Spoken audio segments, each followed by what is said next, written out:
Energy Metabolism Part 2 Glycolysis Reactions. To obtain energy, the body uses food or its own reserves.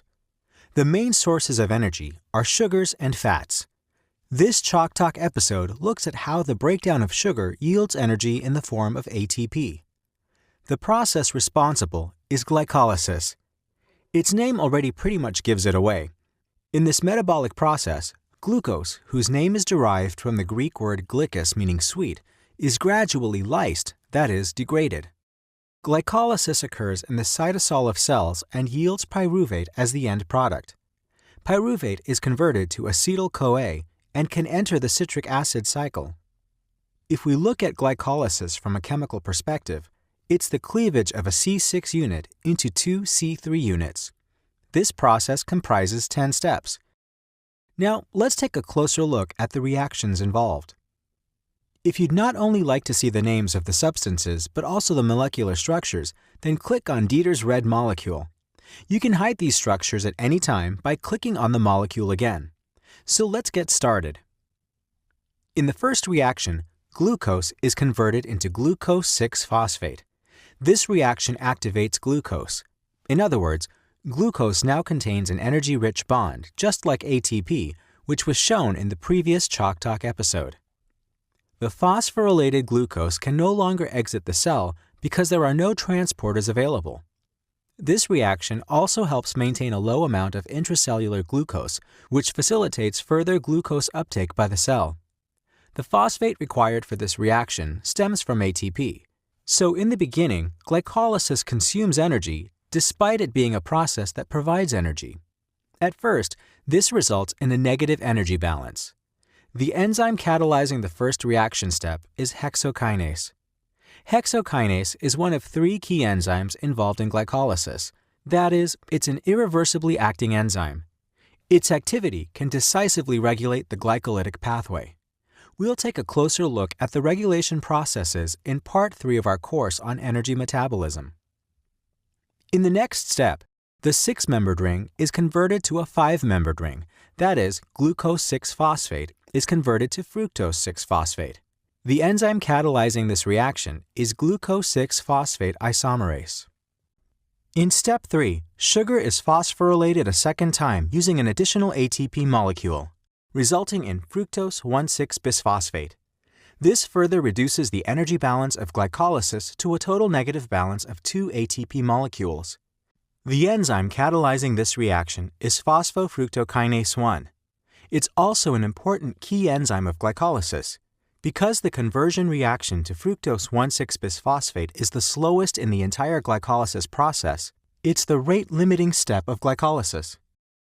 In the 4th step of glycolysis, the C6 unit is cleaved into 2 C3 units by the enzyme aldolase. Because the starting material for cleavage, fructose 1,6-bisphosphate, is not symmetrical, the C3 compounds formed are different. They are glyceraldehyde 3-phosphate, in short, GAP, and dihydroxyacetone phosphate, in short, DHAP. These 2 isomers can be readily interconverted and are present in almost equal quantities. However, only GAP can be further metabolized in glycolysis. Therefore, the DHAP formed is converted into GAP by the enzyme triose phosphate isomerase. This way, 2 molecules of GAP are formed from 1 molecule of glucose. Up until this stage, all reactions were important for cleaving glucose. The following reactions facilitate the transformation of both C3 units to pyruvate. GAP is initially converted to 1,3-bisphosphoglycerate. The reaction is catalyzed by GAP dehydrogenase, resulting in one reducing equivalent of NADH and H+. This means that each NADH and H+ has the potential to carry out one reduction reaction, like reducing a ketone to an alcohol.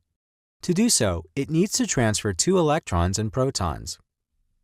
Now, NADH and H+ can be used to create ATP by the electron transport chain, which will be further discussed in Episode 7 of the course.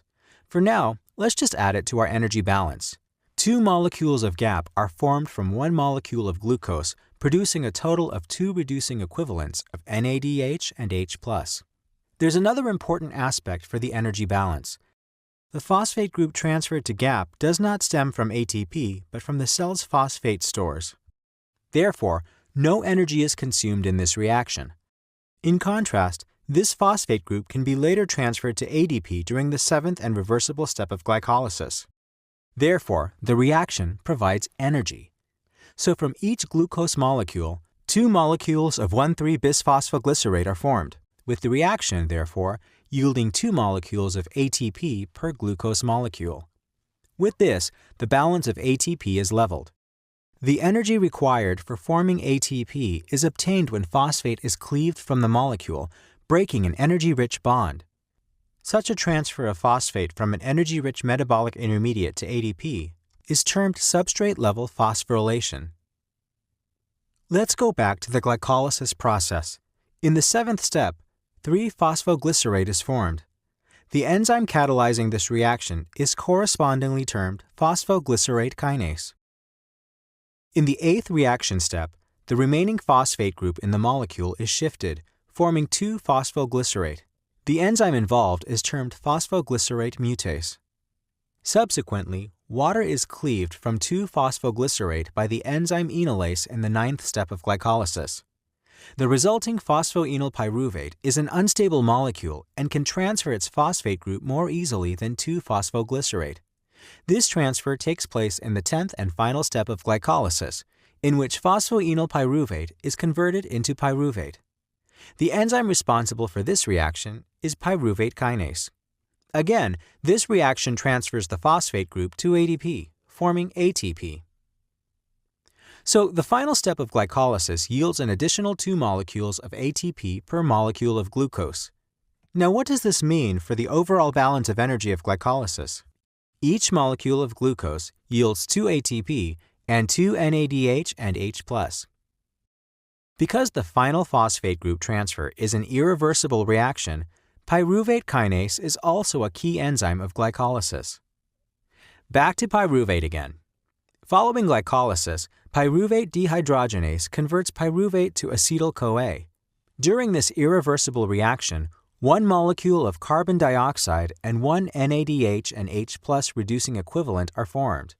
For glucose to be completely oxidized to carbon dioxide, acetyl-CoA is passed on to the citric acid cycle. Alternatively, it can also be used as a building block in other metabolic processes, such as fatty acid synthesis. Now let's finish off by summarizing the 5 most important aspects of the reactions involved in glycolysis. Glycolysis occurs in the cytosol of all cells in the body. A C6 unit of glucose is cleaved into 2 C3 units of pyruvate. Glycolysis occurs in 10 reaction steps. After initially consuming 2 molecules of ATP, the metabolism produces 4 molecules of ATP and 2 equivalents of NADH and H+. Overall, glycolysis produces 2 ATP and 2 NADH and H+.